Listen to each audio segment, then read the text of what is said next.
Hello everyone, this is Wylam here. In today's video, we're going to be going through the entire menu system of the X-T200. So let's go ahead and get started. We're going to go ahead, hit this button right here, and get right into the menu system. So the first one that we're going to cover is the image quality. So first selection is the aspect ratio. I think 16 by 9 is definitely one of the more popular ones. But if you want the biggest picture, then you're definitely going to want to go with the 3 by 2. But for myself, because I have everything that's going to be displaying on the internet, 16 by 9 is the one that I'm going to be going with. For image quality, I'm going to go with fine plus raw because I want a JPEG, plus I also want the raw image. A lot of the times I will use the JPEG image as a reference point when I'm actually editing my raw images. The next thing to go to is the film simulations. So there's definitely a lot of different picture profiles that you can pick through. It's just a matter of taste. Standard is actually very good. Velvia is usually the one that I pick when I'm doing any type of landscaping outdoors, and Astia is generally my defaults, but the top three choices are all very good. It's just personal preference, whichever one you want to choose. Dynamic range is a little bit interesting. The default is 100. If you don't want to know anything about that, then I would definitely recommend just staying with the 100% because it's perfectly fine. But you can also pick auto if you just want the entire thing to be chosen for you. Generally, what I find is that the little extra detail that you can get from this setting usually occurs during twilight. So during twilight going 400, you might see a little bit of extra detail, but honestly, it's not really enough to where you should worry about this a whole lot. I would just go ahead, either stick with 100% or auto. A lot of times I'll just go with auto and let the camera choose for itself. White balance, of course, is the different types of white balance that you can choose. There's a lot of presets, and of course, you can choose it in kelvins. But again, for photography, I always just set it to auto. And if I actually need to tweak it, I can always do it in post. For highlights, shadow tones, color, sharpness, and noise reduction, I generally set those at 0 and leave it at 0 because it's something that you're going to have to really gear towards your own personal taste. So once you get a sense for what the camera does naturally, you can go ahead, come in here and really start playing with those different types of settings to get the type of picture quality that you want. But generally, as a starter, I would not touch any of those. Long-term exposures you can leave on. We're not going to cover those. Color space, I usually leave at the default. RGB is perfectly fine. Going down to the next menu, which by the way, I do want to cover these two knobs, but the top knob right here can also change, go through the menus a little bit quickly, and the knob up top will actually go through the menu selections pages. So the first one to talk about is focus area. This is where you can actually see all of the different focus points. What's really nice about this is that with this knob, you can actually choose the size of your focus area. So it's very useful to actually come in here. I actually find this to be very useful, and I usually bind it to this button knob, and I'll show you how to do that here in a second. So let's go ahead, go back into the menu system. But definitely focus area is useful. The next one, focus mode. This allows you to choose from single focus, continuous, and manual focus. Generally, single focus is where I'm usually at. Focus mode we covered in the first video, but you can have single zone, which gives you a box, wide, which is the entire screen, and then all different focus points. So right now the default is at 117. You can go to 475. So if we go back up to focus area, you'll notice there's a whole bunch of more dots. So if you want more refinement, then you can go to 417. But generally speaking, for myself, I do prefer to go with 117 because the focus box will move quicker when you have less focus points. Pre-AF, I go ahead and leave off. AF illumination, I generally have this off. This is when if you actually hit the focus button, and if it doesn't have enough light, it'll flash that light to help, help it gain focus. It's very useful for the camera, but it could be very distracting to your subject. So generally speaking, I usually leave that off. Face detect, eye detect. This can be useful if you take a lot of pictures of people. Generally speaking, I go ahead and keep it off, and I just go ahead and use the focus box. But if you want that extra assistance for taking pictures of people, then you definitely go ahead and want to turn it on. You can also choose left and right eye priority if you go ahead and shift it, move the button knob to the right. But generally speaking, I just leave that off, but that's my personal preference. AF plus manual focus. This is an interesting one, so I'm going to turn it on to you for you to kind of explain it. So I'm going to tap this, and now you see that's in focus. If I were to turn the manual focus ring on the actual lens itself, it'll actually bring it out of focus. So that's what it does. It basically gives you refined control in which you can say, hey, I want to focus here, but then you want to fine tune that focus with the ring on the actual lens itself. It allows you to do that. Generally speaking, I never use this feature, so I have it off because the autofocus system, I mean, generally speaking, does better than what my naked eye could do. Manual assist focus. So I do like to turn this on when it's on manual focus, and I usually like to do it on high red. So I'll show that to you. So I have this on. What I'm going to do is I'm going to come up here and I'm going to, whoops, not this one. I'm going to go to the focus mode. I'm going to choose manual focus. So if I come in here, you'll notice the red highlights telling me that this is actually in focus. So if you like to use manual focus, this particular setting might be very useful to you. But if you're almost always in an autofocus mode, you'll never see those red highlights. Focus check, I'd go ahead and turn that off. It's not something that's very useful for the most part. Interlock between focus areas, my recommendation is go ahead and just leave it at default. Focus release, yeah, don't touch that. The different touch settings, you can change those on the actual touchscreen menus, but you can change it to where if you actually tap you can change it to where if you tap the screen, it'll take a picture. If you tap the screen, it'll only focus.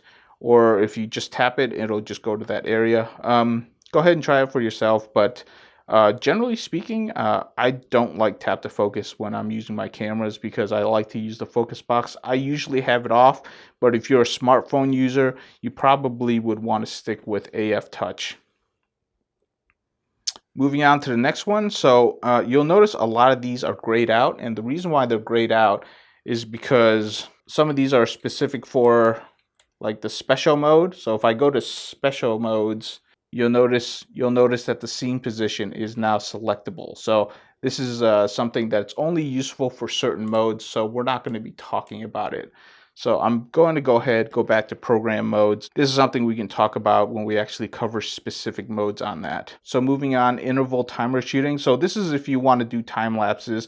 It'll allow you to choose how many you want to shoot at one time, at what interval that you want. And there's also a special setting in which it'll actually compile all of those photos and then it'll just compile it into one video, which is super nice. I definitely would recommend you choose one of the 4K settings because it's a better, higher quality time lapse. So this is one of the features in the camera that I really love, and I use that all of the time for this specific camera because it's just so useful to have it compiled down to a time lapse right out of camera. Bracketing modes, I'm not going to talk about this. That's its own video. Self timer. So this is something where if you hit the shutter button, it'll do one of these things. There's actually a whole bunch of new ones that I haven't tried, but you know, it's one of those where, for example, if I were to choose 2 seconds, it's going to wait 2 seconds before taking the picture. So that can be very useful to you. Photometry, this is where it judges the light in the scene and it goes ahead and sets the exposure. Multi works really well. Spot is useful if you only want to judge the lighting based on the actual focus block, which can be useful sometimes, but honestly, I usually just use multi by default. Shutter type, this is an interesting one. I generally will select mechanical plus electronic shutter because it's going to give you an expanded shutter range. So the mechanical shutter will only work to 1/4000th of a second, but it can switch to electronic shutter for anything that's faster than that. So this just gives you little expanded capabilities, and overall, I do like it. So I go ahead and select that one. IS modes, this is different types of image stabilization. I go ahead and just leave it at the top one because it is the default and is actually the most useful one. ISO is definitely one of the more important things that we need to spend a moment talking about. So all the auto settings, you definitely want to set it to different things. But when you go into the auto setting, you want to see what the default is, and it should be set to the lowest one, which is going to be 200 for this camera. And then the highest sensitivity, it generally is at 3200. I would recommend that you go all the way up to 6400. And then the minimum shutter speeds, depending on what type of lens you have, you definitely want to change it. If you're going to be using lenses that do not have optical image stabilization, I highly recommend that you put it at a minimum of 1/60th of a second. Otherwise, you're just going to get a lot of pictures with motion blur because the shutter is not fast enough. Because if you don't have that lens image stabilization, you really need a fast shutter speed. In fact, if you go all the way up to 1/25th of a second, it's still a really good idea, but it's something that you really need to look at. If you do have image stabilization on the lens, then you can go ahead and just keep it on the auto setting. So that's my recommendations for you, is that go ahead, keep this at auto. Go ahead and keep this at auto if you're using optical image stabilized lenses. But if you're using prime lenses exclusively, you definitely want at least 1/60th of a second, if not 1/125th of a second, because you're just going to need that higher shutter speeds to get clean images. The reason why I say go ahead and set the maximum ISO to 6400 is because when you're taking pictures, you want to take sharp pictures. If you set it at 3200 and you're using something like a kit lens, which I have on this camera, what's going to happen is that it's going to cap at 3200 during low light situations like indoor photography, and it's going to lower the shutter speeds and you're going to end up getting blurry images. Why I say to go to 6400 is go ahead and get the sharp image, because you can always fix a picture with a lot of image noise. There's a lot of tools for that, even in video, but there's nothing that's going to help you if you take a blurry image. So expanding it to 6400 will just give you the capabilities to get a sharp image under much lower light situations, and then you can go ahead and clean up the noise if you need to, because there are tools for that. But nothing's going to help you if you get a blurry image. So go ahead and expand that to 6400. That is my recommendations. If you don't use Fujifilm lenses, which is something that I'm not going to cover here, you definitely need to change this, but that's for another day. Touch zoom, that's the pinch zooming. If you enjoy pinch zooming, then you definitely want that on. I don't particularly find it useful. I sometimes turn it off, but it's completely up to you. Wireless communications, we're going to skip that one, and now we're going to go ahead and move the flash. So by default, the flash is suppressed, so you're going to have to turn it on manually.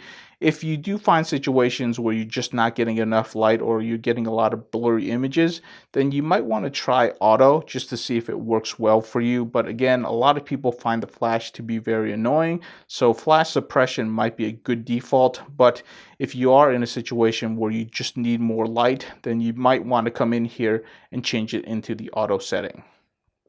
Flash compensation, not going to go into that.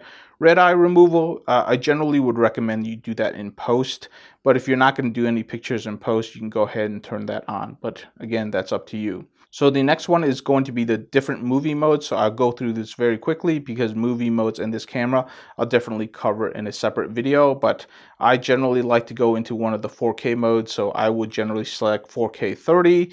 HDR, I generally have this off because it's only available in 1080p, so it's not something that I want. Digital gimbal, I will definitely have that off because it does affect image quality quite a bit, but go ahead and play with that if you want to. Digital image stabilization, that is another one that I try to keep off because there is a bit of a crop when you use it, but definitely play with it when you're actually using video. High speed slow motion. So this is when it allows you to actually record slow motion, which is super fun to play with. I definitely recommend trying the slow motion on this camera, but just keep in mind when you actually go into these types of slow motion, it does not record any audio. So that's something you're going to have to remember. So during normal video recording, definitely have that off. Countdown, I generally have that off. Continuous autofocus is definitely recommended for video, but you can choose on your own. I would go ahead and stick with area. And then for ISO, again, I can stick with auto. That's perfectly fine with me. We'll just keep it at default. 4K output to card, that's exactly what I want. HDMI. You can actually turn this off if you don't actually output to a monitor. And then the audio settings is definitely important. When you actually have a mic on this thing, you're going to want to adjust your volumes according to what type of audio gear you're using. But we'll get to that when we actually look at the video modes on this camera.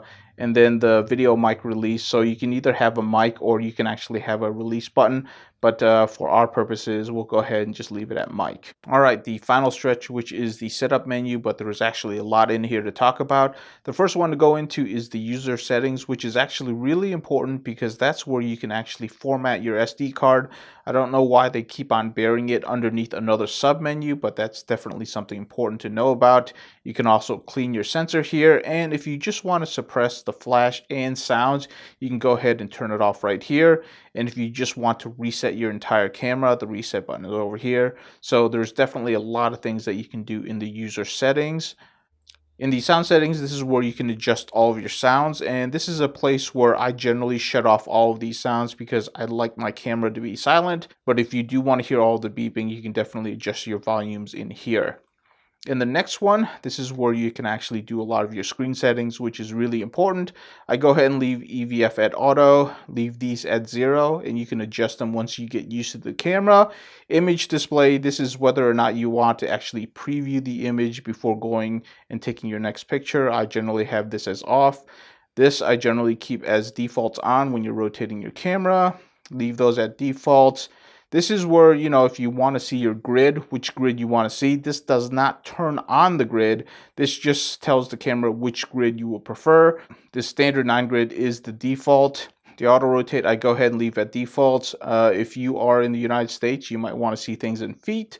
And then the custom display is definitely one of the most important things. So these are all the things that are going to be displayed on your LCD screen. So the first one is framing guide. So if I go ahead and have that check mark and I turn it on and I go back to the main menu, you can actually see the grid. If I go ahead and I select the 24 grids and I go back out, you can see all of the 24 grids. So this is something that's really useful to have on, but you actually select it in the menu settings, which I don't know why it just doesn't leave off to where I was. But if you go into the custom display settings, definitely have that on. Auto level is another one that's super useful to have on. Here is the histogram you can turn on. What else? Just go through this very quickly. White balance is something that might be useful for you to turn on. Dynamic range, and then the battery and the battery level. So now if I go back in here, you'll have your histogram. You'll also have your auto level turned on, so you can see whether or not your camera is actually on the level, which is super useful. So there's definitely a lot of things in there which is very useful for you to turn on. So let's just keep going down. These I generally have off. And that's everything here. Buttons and dials, this is another one that's super useful. The one that I prefer is actually to have it just on. So if you actually select this and you go back, when you hit the button, when you push it in, it'll bring you into the grid menu where you can actually see the grid and you can actually adjust the size of your focus box. So this one I find much more useful than the punch in, because it's just something that I prefer. Plus, when you're actually in this, if you double tap it, it'll recenter you. So it's something that's super simple. So if you move over here, you can double tap and then it'll get you to the center. Plus, you can also change the size of your focus box. So that is something that I prefer, but definitely play with it. But that is the preferred one that I go with. Quick menu edit and save. You can actually come in here and change everything in your quick menu. This is something if you use that very often. I generally don't use it very often, so I don't really change very much on that. The function button is also another menu system that's super important. So you have a lot of these buttons that are kind of unmarked, and that's because you can come in here and you can change what they actually mean. So you can say, this button right here, I can actually select it right here, and then I can change it to any number of these settings in here, which there is quite a few of them. So once you get used to the camera, definitely come in here and see what you want to be personally selected for your custom buttons. This is one of the things that I really love about the X-T200, which is the ability to actually set any of these custom buttons to whatever you want, and there's a lot of customization in here. So definitely something you want to do. Shoot without the lens. You can also shoot without the lens. I'll just leave it at defaults. Focus ring, leave that at defaults. Touchscreen settings. This is something to where you can actually move around and adjust your focus. Definitely go in there and play around with that if you like using the touchscreen. Generally speaking, I like using the dial itself, so I don't really do much on that. But if you do want to do a lot of focusing by touch, then definitely go in there and play with that. Power management. I would just go ahead and leave it at the defaults of 2 minutes. So for battery performance, there's standard, high performance, and economy. Economy definitely means that your battery will be last the longest. In high performance, a lot of people like that because your camera is going to be snappier, but it's going to use more battery, which means your battery life isn't going to be as good. Generally speaking, I go ahead and leave it at standard, and it's about average battery life. And these batteries aren't very large, so I try not to use high performance unless I really need it. Saving your data, so if you want to actually have your files saved differently, you can come in here and change that. I'm not going to really do anything about that. And then your connections, this is where you can do all of your wireless settings, which we're not going to be going over for this video. So that is all of the menus for this camera system. Hopefully I covered enough of it to where it's useful to you, but if you have any questions on it, definitely leave in the comments below. I'll try to answer them to the best of my ability. Thank you so much for watching, and I'll see you in the next video.